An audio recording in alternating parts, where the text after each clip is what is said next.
The massive crystalline dome of the Galactic Council chambers glittered under three suns. Inside, representatives from 200 species sat in rising tiers, all eyes fixed on the human delegation below. Ambassador James Miller stood at the central podium, his gray suit a stark contrast to the elaborate robes and bioluminescent displays of the alien representatives. "For 5 years, we have attended these sessions," Miller said, his voice steady despite the tension in the room. "For 5 years, humanity has requested equal trading rights, defensive technology sharing, and fair representation. Today marks the end of these attempts." Murmurs rippled through the chamber. The Grand Speaker, a tall being with silvery skin, leaned forward. "Ambassador Miller, surely you understand that humanity is simply too young to demand such privileges. Give your species another century or two." "No."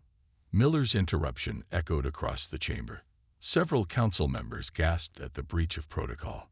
"We did not come here to be patronized. We came here as equals." The trade minister, a bulky creature with multiple eyes, laughed. "Equals? Your species barely managed faster than light travel 50 years ago. Most races here achieved that milestone thousands of years before you." Miller smiled, but it didn't reach his eyes. "And yet, in 50 years, we've matched your current technology levels.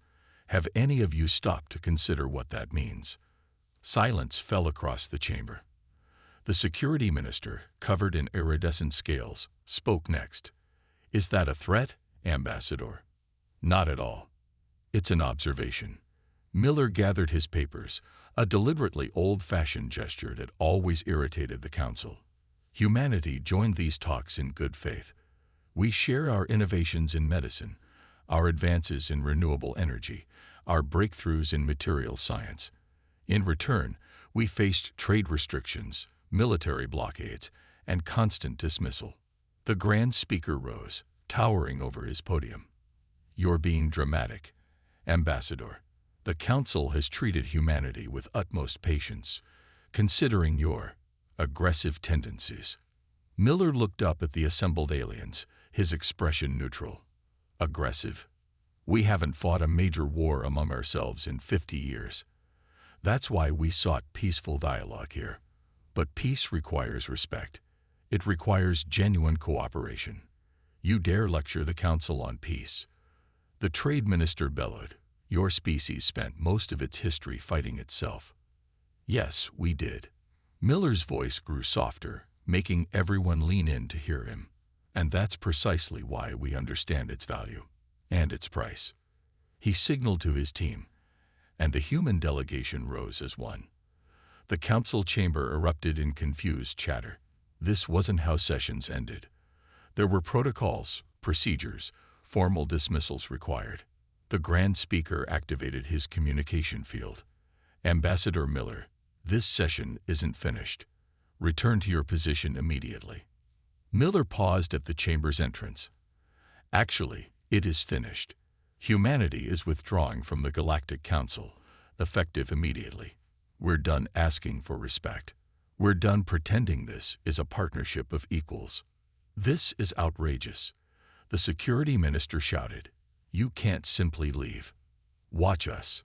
Miller turned to face the chamber one last time. "You all believe you've been humoring us, tolerating our presence because it amused you to watch us struggle with advanced concepts. You thought our patience was weakness, our persistence was desperation, our politeness was submission." He straightened his tie, another archaic gesture that seemed to carry new weight. "That was your first mistake. Your continuing mistakes will be your own to deal with. Humanity is done talking." As the human delegation walked out, leaving stunned silence behind, the trade minister shouted, "You'll come crawling back. You need us more than we need you." Miller didn't turn around, but his voice carried clearly. "For your sake, pray that you're wrong." The massive doors sealed behind the humans with a final, resonant boom. In the following chaos of shouted questions and demands, none of the council members noticed that all human-made technology in the chamber had gone dark. The medical monitoring systems, the atmospheric regulators, the gravity stabilizers, all gifts from Earth, shut down simultaneously. It would take the Council 3 days to replace them all. By then, every human ship, diplomat, and trader would have vanished from Council space without a trace. The game of pretending to be less than they were had ended. Now began the game of discovering what humanity had become while the galaxy wasn't watching. The Council's first warning came when every human communication hub went dark simultaneously. From the bustling trade stations near Alpha Centauri to the research outposts in the Outer Rim, human facilities simply stopped responding. No distress signals, no final messages, just absolute silence. "They're throwing a tantrum," declared the trade minister during an emergency session. "Let them sulk. They'll realize their mistakes soon enough."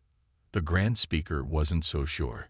Has anyone managed to get visual confirmation of human activity in their systems? A junior aide rushed forward with a report. "Our long-range scanners show increased energy signatures throughout human space, particularly around Mars and their asteroid belt." But the aide hesitated. "Speak freely," the security minister commanded. "The energy readings don't make sense. They're too high, too organized. It's as if their entire solar system has become one massive construction yard overnight." Deep in the Sol system, that's exactly what had happened. Mars, once home to small research colonies, had transformed into a fortress world. Massive factories emerged from underground bunkers that had been built years in advance. The asteroid belt, previously dismissed by the Council as a primitive mining operation, revealed itself as a chain of military installations and shipyards. Commander Robert Owen stood on the observation deck of Earth's new orbital command station, watching as another fleet of ships emerged from the hidden shipyards of Luna. These weren't the simple vessels humans had used in Council space. These were true warships, built with technologies humanity had kept secret for decades. "Status report," he called out to his staff. "Phase 1 is at 85% completion," reported his executive officer. "The outer defense grid is online. Mercury's solar collectors are at full power. The Jupiter acceleration rings are ready for testing." Owen nodded, remembering how the Council had mocked humanity's primitive space elevator technology. They never questioned why humans didn't use their more advanced transportation methods. They never wondered what humans were really building. Any response from the Council? "They've sent 3 diplomatic missions to the edge of our space. Each one turned back when they couldn't establish communication. Our silent running protocols are holding." In the depths of Neptune's atmosphere, automated factories that had been disguised as gas mining platforms now produced advanced weapon systems. The Council had always wondered why humans insisted on such inefficient resource-gathering methods. They were about to learn why. On Earth, civilian life continued normally, but with a new sense of purpose. The public announcement had been simple. The time for preparation is over. The time for action begins. Decades of planning, hidden in plain sight, were finally bearing fruit. In a secure facility beneath the Pacific Ocean, Director Anna Wells reviewed the latest intelligence reports. The Council races were starting to get nervous. Some had even noticed that their most advanced technologies, many reverse-engineered from primitive human designs, were failing in subtle ways. "They still don't understand," she said to her team. "They thought we were sharing our best technology. They never realized we were testing their capabilities, finding their weaknesses." A junior analyst raised his hand. "Ma'am, we're detecting a Council inspection fleet approaching the Kuiper Belt. Standard formation, minimal weapons. They're trying to look non-threatening." Wells smiled. "Perfect. Implement Protocol Omega. Let's show them just one small piece of what they've been ignoring." Throughout human space, hidden sensors tracked the approaching Council ships. Defense platforms that had masqueraded as communication relays shifted into attack positions. The trap was ready. The Council would soon learn that humanity's primitive technology had been a carefully crafted illusion. While they had dismissed humans as upstart children playing with tools they barely understood, humanity had been studying, learning, and preparing. The inspection fleet crossed the outer marker of the solar system, their sensors probing for signs of human activity. They were about to become the first witnesses to humanity's true technological capabilities. The game of hide and seek was over. Now began the revelation of what humanity had become while hiding in plain sight. The Council inspection fleet moved cautiously through the outer edges of the Sol system. Their commander, Admiral Bright of the Council forces, stood confident on his bridge. His task was simple: determine why humans had gone silent and remind them of their place in the galactic order. Any signs of resistance? He asked his sensor officer. Nothing, Admiral. Their orbital platforms appear powered down. No weapon signatures detected. It seems the humans truly have retreated. Admiral Bright allowed himself a small smile. As expected, begin approach to Earth orbit. Let's show them what a real fleet looks. His words cut off as every screen on the bridge suddenly went dark. The ship's engines died without warning. Around them, the entire inspection fleet drifted to a halt, caught in an invisible web of energy. Report, Bright shouted, but his crew could only stare at their dead consoles. Through the view screens, they watched in horror as massive structures emerged from what had appeared to be empty space, their cloaking fields dissolving like morning mist. A human voice echoed through every ship in the fleet. Council vessels, this is Commander Owen of Earth Defense Command. Welcome to Sol Space. I trust you're comfortable. What is the meaning of this? Admiral Bright demanded. Release our ships immediately. I'm afraid we can't do that just yet, Owen replied. You see, we need to have a demonstration. Your ships are currently held in a quantum stasis field. Technology you believed was centuries away from development. We've had it for 20 years. Around the frozen fleet, massive ring-shaped structures activated, their centers glowing with blue energy. What had appeared to be simple sensor buoys transformed into weapon platforms that made the Council's best armaments look like toys. Impossible, whispered Bright's science officer. Their energy readings, they're beyond anything in our databases. Commander Owen's voice continued, calm and measured. For decades, you've seen what we wanted you to see. You believed our ships were primitive because they used visible engines. You never asked why we didn't upgrade them. You never wondered what we were really building out here in the dark. Bright watched helplessly as a single human vessel emerged from behind Jupiter. It wasn't the bulky, inelegant design they were used to seeing. This ship moved with impossible grace, its hull seeming to bend light around it. That vessel, Owen explained, could destroy your entire fleet in seconds. But we're not going to do that. Instead, we're going to give you a gift. Knowledge. The knowledge that everything you thought you knew about humanity was wrong. The human ship released a pulse of energy that swept through the Council fleet. Every weapon system, every shield generator, every piece of military technology simply switched off. But the life support systems continued functioning perfectly. We just disabled every piece of military hardware on your ships, Owen said. We did it without harming a single crew member. We could have done this at any time during the past 5 years of peace talks. Remember that. Admiral Bright sank into his command chair, the full implications hitting him. The peace talks. They were never about joining the Council, were they? No, Owen confirmed. They were about keeping you distracted while we prepared. Every technology we shared with you contained subtle flaws, backdoors we could exploit. Every trade deal gave us more information about your capabilities. Every diplomatic mission mapped your defenses. The quantum stasis field released its hold on the Council ships. Their engines restarted, but their weapons remained dead. You're free to leave, Owen announced. Return to the Council. Tell them what you've seen here. Tell them that humanity is done playing by their rules. And remind them, this was just a demonstration. We could have done so much worse. As the inspection fleet retreated, their crews shaken and their ships partially crippled, they carried with them the first real understanding of what humanity had become. They had expected to find a young, rebellious species sulking in isolation. Instead, they had found a sleeping giant who had finally decided to wake up.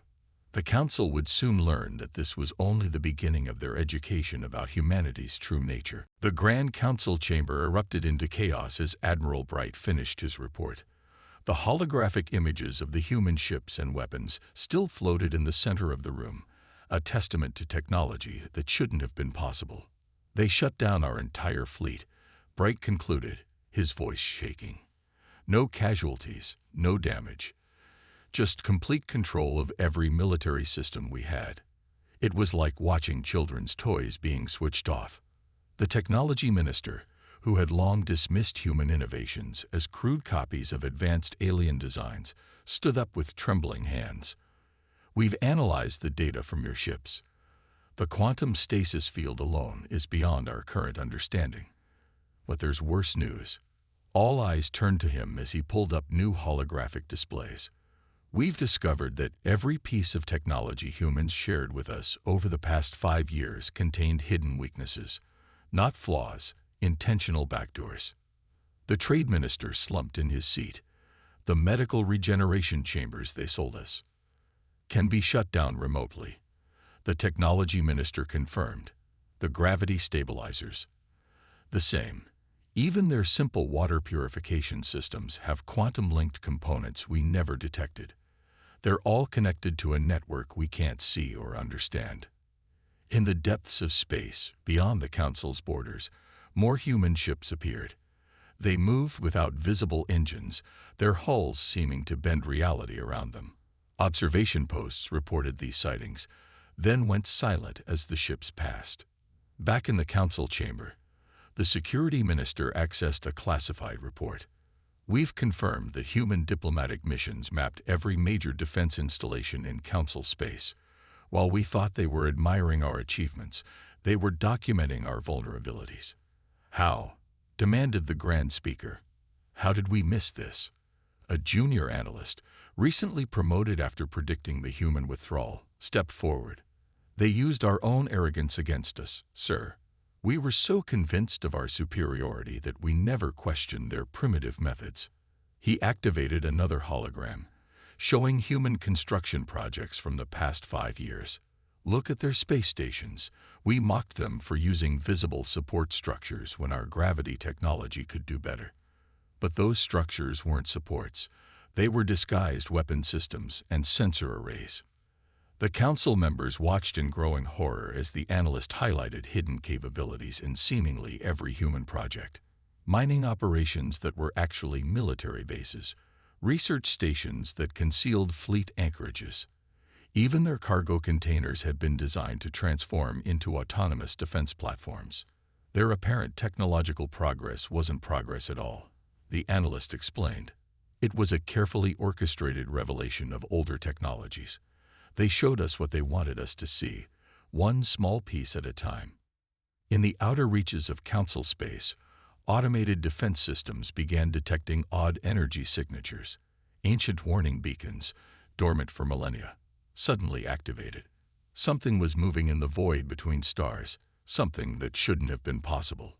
The technology minister received an urgent message and turned pale. We've just discovered that human FTL technology doesn't work the way we thought.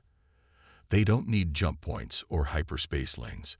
Their ships, he paused, struggling with the implications. Their ships can transition anywhere. That's impossible, shouted several council members at once. Tell that to the human vessel that just appeared in the heart of our most secure military base, the security minister replied grimly. It stayed for 3 seconds, broadcast a simple message, and vanished before our ships could respond. What was the message? The Grand Speaker asked, dreading the answer. The security minister activated one final hologram. A simple text message floated above the council chamber. Thank you for teaching us what not to do. As the implications sank in, the council realized the true scope of their mistake. They hadn't been dealing with a young species struggling to join galactic civilization. They had been unknowingly teaching their tactics, their weaknesses, and their limitations to a race that had already surpassed them. The game of technological hide and seek was over.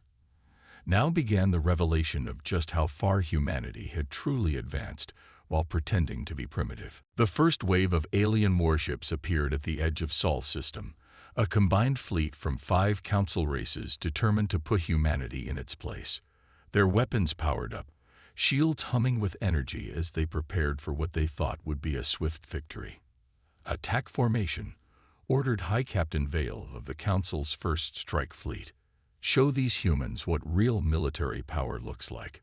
But as his fleet moved forward, space itself seemed to change around them. Stars looked wrong.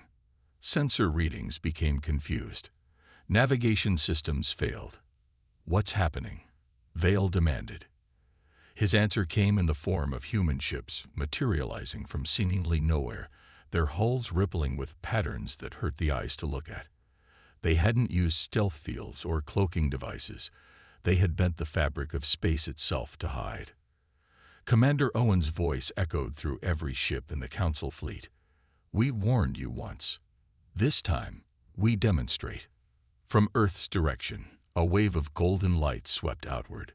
Where it passed, Council ships found their carefully planned attack formations scattered.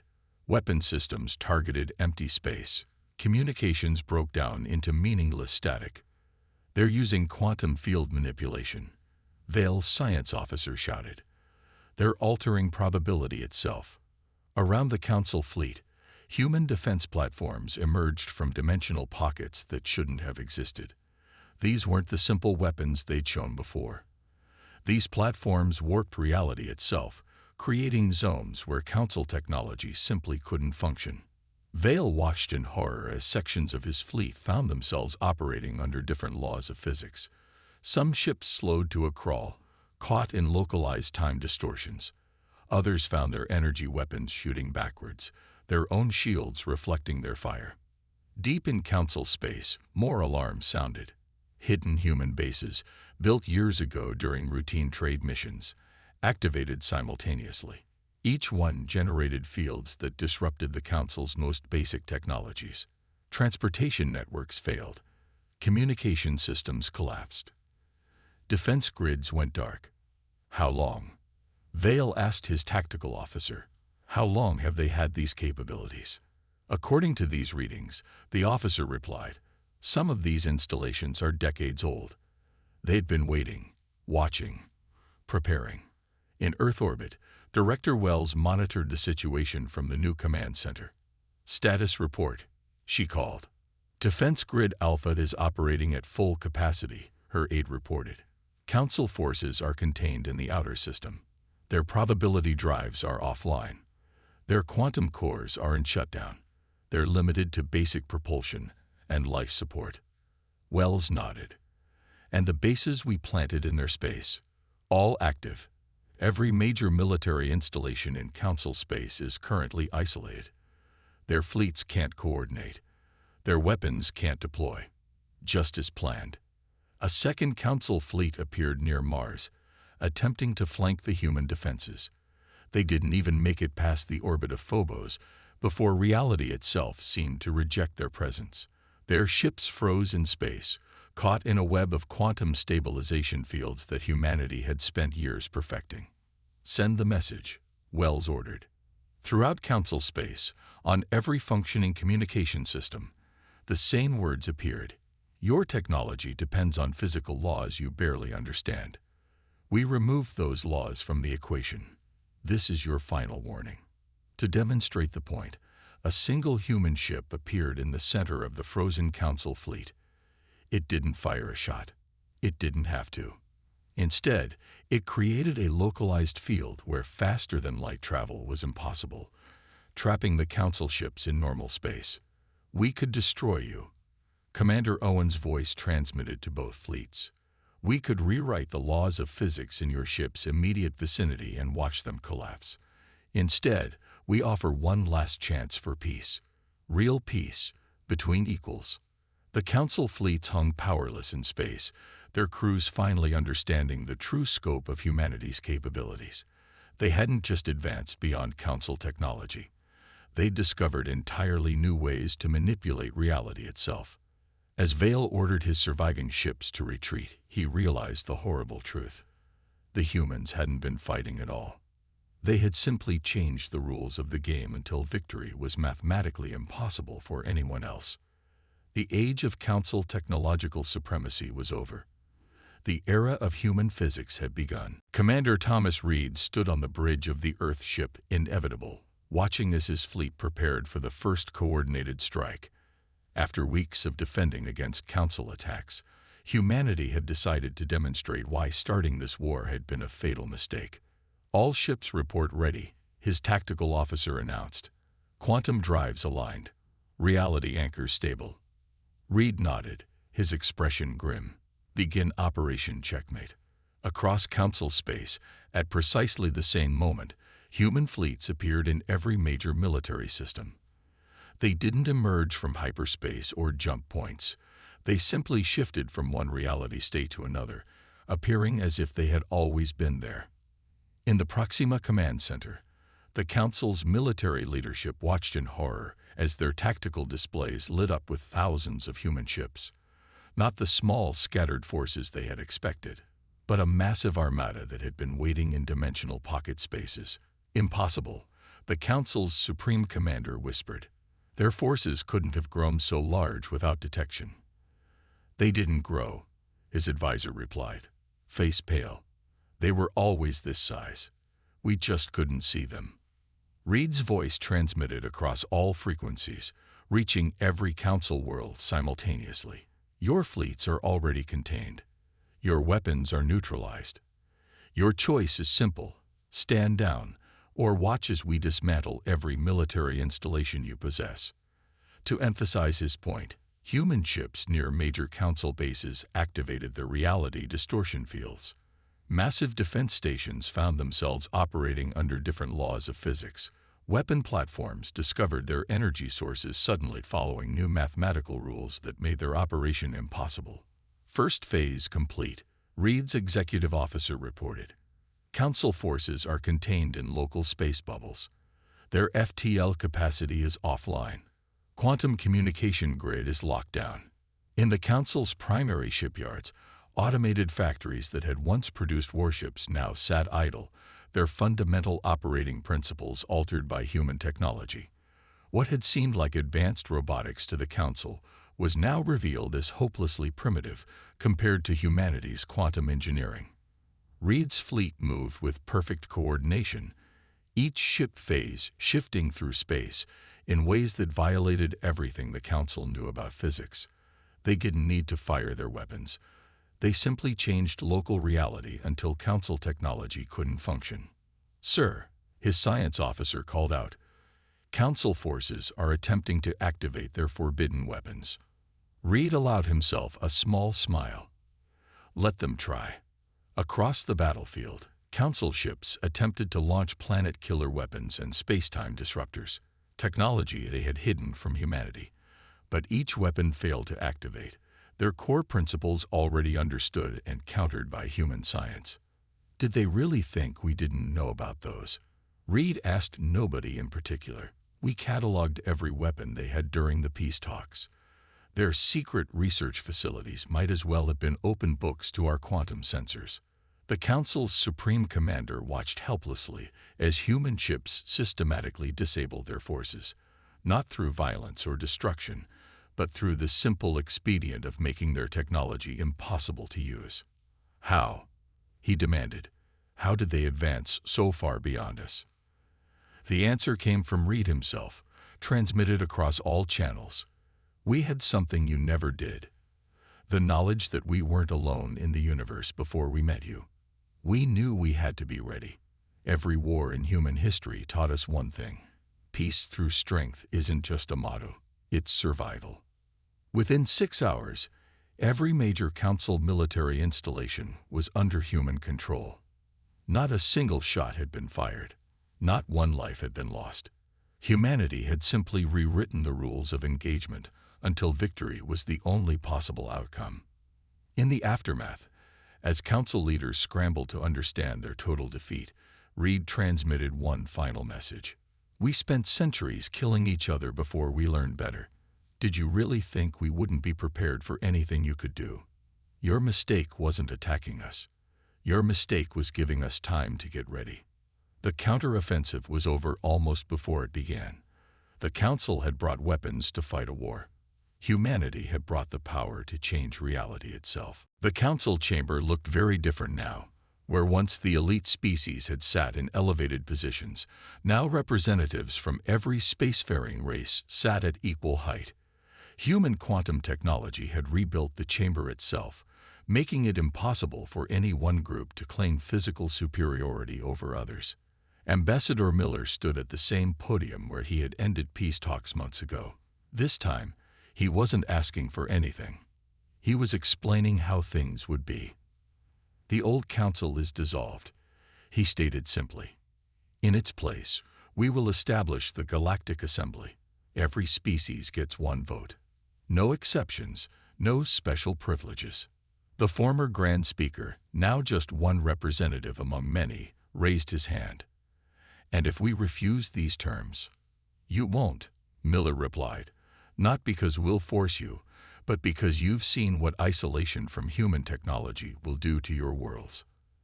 The quantum frequency shifts we implemented last week showed you that. The chamber was silent, remembering how their most basic systems had started failing when humanity shifted local reality just slightly out of alignment with their technology. No violence, no destruction. Just the silent reminder that they now lived in a universe humanity understood better than they did. Commander Reed stepped forward, his military uniform a stark contrast to Miller's diplomatic attire. We're not here to rule you. We're here to fix what's broken. Starting with how the Council treated developing species, he activated a holographic display, showing dozens of worlds that had been denied technological advancement by Council decree. These civilizations will be given the choice to advance at their own pace. No more artificial restrictions. No more enforced stagnation. You'll destroy the galaxy's stability, shouted a former council minister. No, Miller corrected. We're ending the artificial stability you created through oppression. We've already connected with 15 species you deemed too primitive for space travel.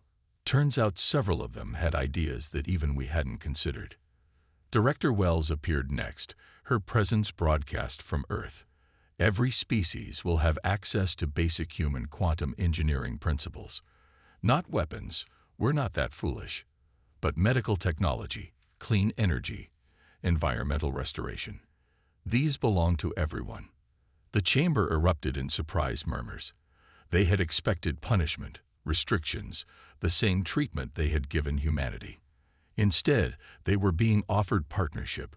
Real partnership, not the false hierarchy they had maintained. There are conditions, Miller continued. Any species that attempts to dominate others will find their technology simply stops working. We've seeded quantum stabilizers throughout the galaxy. They can't be removed or destroyed. They exist in multiple reality states simultaneously. Reed added, we don't want to fight.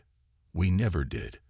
But we will maintain peace, even if we have to rewrite the laws of physics locally to do it. A representative from one of the formerly oppressed races stood up. And what guarantees do we have that humans won't become the new council? Miller smiled. Watch. He pressed a button, and suddenly every piece of human technology in the room became transparent, its workings visible to all. Complete technological transparency. Everything we build, every system we create, will be open for inspection. We're not hiding anything anymore. Why? Asked the former Grand Speaker. Why share your power like this? Because we remember, Miller replied softly. We remember every war we fought among ourselves. Every time we nearly destroyed our own world. Every lesson we learned about power and responsibility. We could rule you through force, yes, but that would make us exactly what we fought against. The chamber fell silent as the implications sank in. Humanity hadn't just defeated the Council, they had fundamentally changed how power would work in the galaxy. The new assembly convenes in one standard week, Miller concluded. Every species will have time to select their representatives. Real representatives, chosen by their people, not their elite. As the representatives filed out, many still trying to process the magnitude of change they were witnessing. Miller turned to Reed and Wells on their private quantum channel. "Think they understand yet?" Reed asked. Miller shook his head. "They will. Sometimes the greatest victory isn't in winning the war. It's in making sure you never have to fight another one." Wells finished. The age of council dominance was over. The era of true galactic cooperation was about to begin, shaped by a humanity that had learned its hardest lessons long before reaching the stars.